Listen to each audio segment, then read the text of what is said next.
All right. So it is Wednesday, October 19th. Man, it's almost the end of October. I can't believe it. Halloween's right around the corner. Okay, hey, listen, today we're going to talk about Tuesday the 18th's games. There were a handful of them we need to talk about.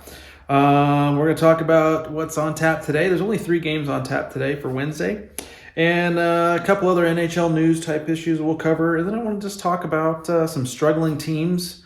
Some struggling Canadian teams, what's going on up in Canada, and of course, as always, my struggling Ducks. I always like to talk about the Anaheim Ducks, and we're going to talk about it. So stick around to the end because I'm going to talk about some of these struggles with Canadian teams and the Anaheim Ducks.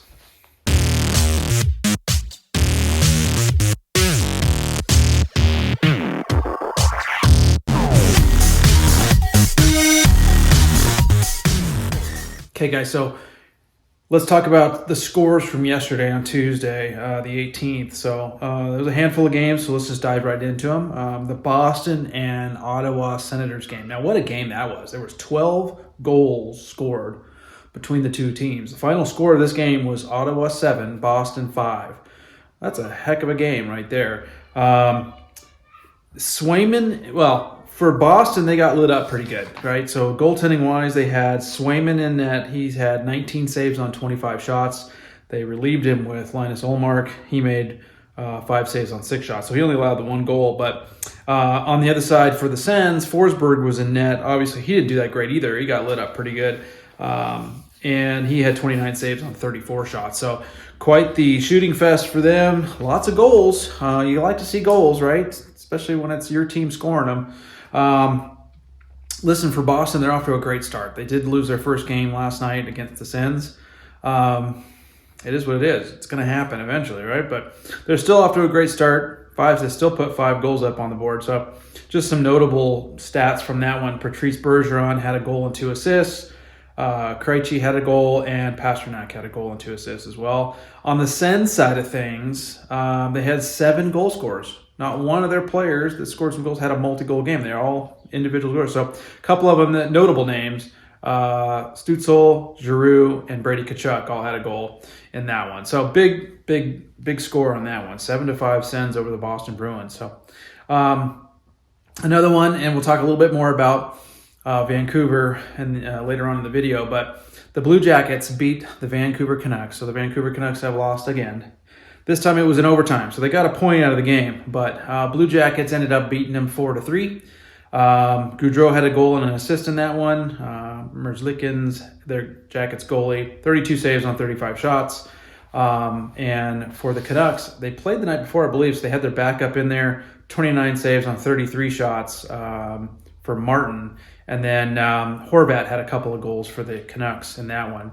But again, Canucks blew another multi-goal lead and lost the game.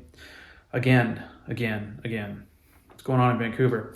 Another one, Flyers over the Tampa Bay Lightning. Man, listen, the Flyers aren't going to keep this up. I can't see this happening for a while, but man, they're off to a great start. Tortorella has got them playing well, and you never know. See how far they can get riding this wave they're on right now, because they won again. They beat the Tampa Bay Lightning 3-2. Carter Hart. Now, Carter Hart is an X factor for Philly to do anything. And I've said this before. He is ultimately the only reason they're going to win games and get any kind of attention or get anywhere in the standings. Carter Hart. He has to play well, and he is right now. He had 36 saves on 38 shots against the Tampa Bay Lightning. So Vasilevsky, one of the best goaltenders in the world, let in 3. He had 21 saves on 24 shots, which isn't so good when you think about it. Only 24 shots on him, and he let in 3 of them. So Flyers, good way to go in Philly. Man, I'm sure Flyers fans are really stoked right now and hoping this continues, right? On the Lightning side of things, Stamkos had both their goals. So moving on to the next one, the New York Islanders. New York Islanders took on the San Jose Sharks, and they beat them. Islanders win 5-2. Now, this is an 0-5 start for the Sharks, people. 0-5. Reimer was in net for the Sharks. He had 35 saves on 39 shots. On the other side of the ice, Varlamov had 26 saves on 28 shots. So listen, the Islanders have probably the best goalie tandem in the NHL, and that's going to make or break the Islanders, that tandem. When you've got Varlamov and Sorokin, you're going to do well. As long as they can ride them, you know what I mean, and they stay healthy and they continue to play well, the Islanders might have a chance to make an impression and get into the wild card spot maybe. Definitely not going to be a top 3 team, but you never know. They beat Sharks 5-2. Sabres over the Oilers. Here's another Canadian team we're going to talk about a little bit later. The Oilers struggling. What's going on? The Oil. They're my pick in the West to go, Western Conference Championship and potentially the Cup. They're off to a horrible start. Now, keep in mind, not a horrible start, but keep in mind this is early. 4 or 5 games into the season. I'm going to say that for a while now. It's still early. Because it is. It is. Things can turn around and change very quickly. But the teams you would expect to be doing really, really well, some of them aren't. And some of the teams that are doing really bad, you kind of expected it, and then some you're like, well, and then there's a couple of surprises too. They're doing super well, like the Flyers, doing really, really well. But moving on, Sabres beat the Oilers 4-2. In that one, that Comrie was in net for the Sabres. Now, he got lit up. The Oilers lit this cat up. 48 shots on goal for the Edmonton Oilers. Comrie had to stand on his head. He got 46 saves out of that. He only let in 2. That's insane, guys. Super insane. That's a lot of shots on goal. And to only let in 2, that's standing on your head. On the Oilers side, Skinner was in net for them. He had 20 saves on 23 shots, so that's not good. Moving on to the Vegas Golden Knights and the Calgary Flames. I talked about it in my last video. That was the game to watch yesterday. 2 really good teams going at it. 2 unbeatens going at it, right? Well, the Flames won.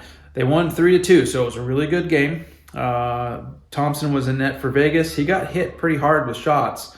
So he had 37 saves on 40 shots from the Flames. So the Flames lit him up.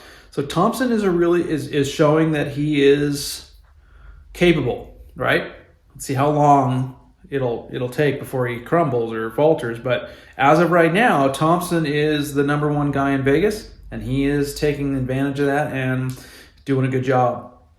He is the reason Vegas is in the position they're in so far this early in the season. On the Flame side, Markstrom was in net, of course, 19 saves on 21 shots. So Vegas didn't do a whole lot on as far as the shot department, and that probably is why they end up losing the game too. Moving on to the Kings. The Kings have 3 wins in a row now, all on the road. After losing their first 2, they won in a shootout. This is on the second half of a back-to-back, so that's always the hard thing too. But they went to a shootout with the Predators, and Velarde got the shootout winner, so they ended up winning the game 4-3. Cal Peterson was in net for the Kings, 29 saves on 32 shots, and UC Saros for the Preds had 32 saves on 35 shots. Another game we'll talk about are the Ducks but the Ducks and the Devils went at it. The Ducks were in New Jersey, 3rd game of their road trip. They got out to a 2-0 start, looking good. I was super stoked, and then 4 unanswered from the Devils. Ducks fell apart, which is kind of their MO right now this season. So Devils ended up winning that game 4-2. So there's yesterday's scores and recaps. That Ducks game, just so you know, Jakob Silverberg had both goals for the Ducks, all in the first period, and then, they went on from there. Anthony Stolar started the game for the Ducks, and Blackwood was in net for New Jersey. 3 games on tap today, just 3. Flyers at Florida, and the other one, Jets at Colorado.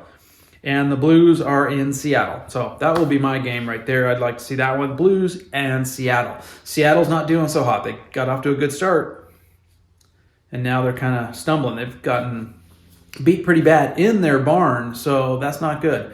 They're going to have to turn it around and right the ship up there if they're going to stay in the hunt this early. Remember, I've talked about it before. If you don't get out of the gate strong and get some points, get some wins, get some points, it's really hard to make that up later on. So, and we're going to talk a little bit about some teams that are are in a position like that right now where they are not capitalizing on their opportunity to not only get out ahead, but it just doesn't look good the way things are going for some teams. But some just NHL general news, okay? Salary cap increase. I read an article, the salary cap, and I've heard about this in the offseason, okay? So the salary cap is going up again. It went up $1 million last season to this season. It potentially could go up at least about $4 million, increase in $4 million of salary cap. If it all comes down to a debt that's being paid, an escrow debt that I guess the players are paying back the NHL. Some, the financials of it, I'm not going to get into. I really don't care. But if they are able to pay that off, then the salary cap's going to go up to about another $4 million above what it is now. So, if they don't and they end up going the next year to pay it off, then it's just going to go up about $1 million. So it is steadily on the rise. It has been increasing every year. So interesting that it's going up, but that's that's okay. That's okay. Some other news. Just I was reading an article about the World Cup of Hockey, and it's apparently going to happen in 2024. So we're a couple years from that. But there was some speculation on whether or not Russia and Russian players, specifically Russia itself, would be represented and be able to represent the country at that World Cup of Hockey. With the whole war in Ukraine, Russia's not exactly on people's list of things. Now, that's not the hockey players' fault. That's not, this is their government. Their government is completely and totally at fault in this whole situation. But, and unfortunately, it affects, the people, the Russian people who don't believe in what their government's doing, but they have to face the consequences of what the world thinks and what the world's doing. But totally different issue. We're talking hockey. I just wanted to mention it just because Russia's always one of those countries that has a strong hockey team and hockey presence. Hockey's a very popular sport. Winter sports in Russia are very, very popular. So unfortunately for them, if things continue in Ukraine, we probably won't see Russia playing in that World Cup of Hockey in 2024. But moving on, let's get into a little bit about some of the Canadian teams. I've talked about the Toronto Maple Leafs in previous videos, and how I feel that the Matt Murray situation, Matt Murray alone has potential, but can he do it and carry the Maple Leafs into the postseason and deep? Now he's injured, so now you've got to rely on your backups and whatnot, and dig deep into your goaltending depth to try to salvage games while he's injured. I don't know. I feel bad for the Maple Leafs, but that's a situation you'll have to check out my previous videos to see what I talk about on that. But some other struggling Canadian teams. One, and I'm not too worried about them, but my pick in the West to go to the Western Conference Championship and potentially the Stanley Cup this year, the Edmonton Oilers. I'm not worried about them. It is interesting to see them, though, off to a slow start.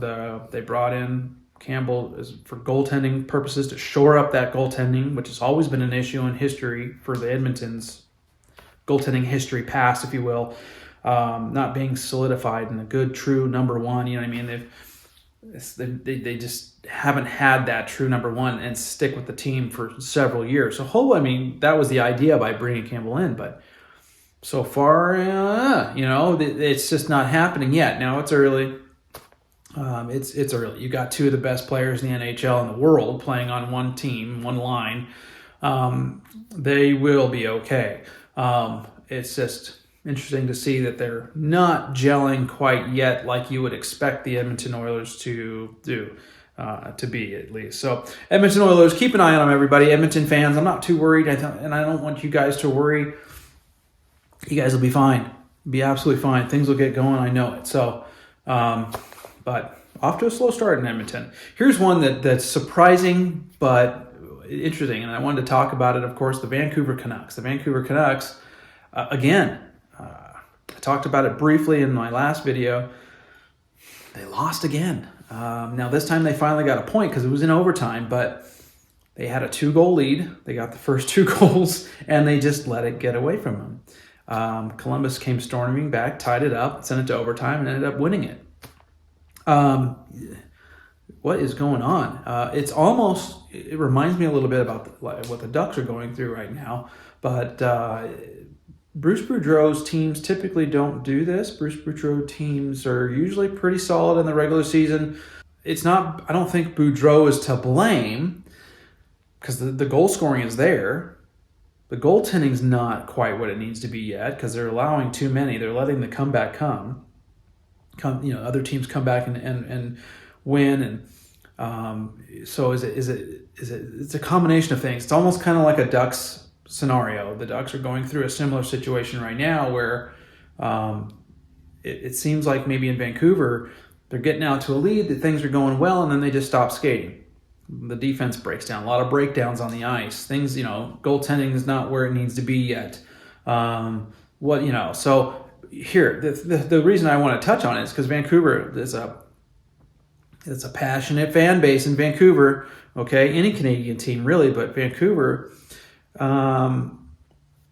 they want a successful team like any fan base does on the ice. And this is not what Vancouver fans, or what I expected to see coming out of Vancouver, being 0-3-1, almost 0-4.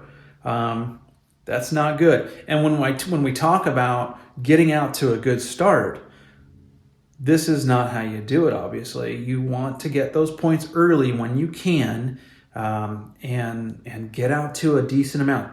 Stockpile some points early. Got to get out to a good start. Now, the teams that are struggling, like the Edmonton Oilers, I'm not worried about them. They will come back. There's some other ones out there, like Nashville, for example. I'm not too worried about them. They'll get it together. They'll get it going. So you get what I'm trying to say is that Vancouver doesn't figure things out right now before it gets to the point where everybody else is 10, 12, 15 points ahead of them. That's going to make it very hard to catch up and try to get back into contention for the playoffs. So, getting out to really bad starts, not good. Expected from some teams just because they're not, they're in rebuilds or whatever. But a Vancouver team was expected to do a lot better than this, so it's surprising to see. So, don't throw in the towel yet, Vancouver. I think Bruce Boudreau's a great coach. I've had a lot of personal experience watching him coach. He was a Ducks coach for several years and had a lot of success. He had a lot of success in Washington, and he did well in Minnesota as well. So, he's a good coach. So, we'll see what happens, okay? But hang in there, Vancouver. But I want to talk about the Ducks. As always, I like to dive into Anaheim Ducks news and stuff that's going on with them. Very, very...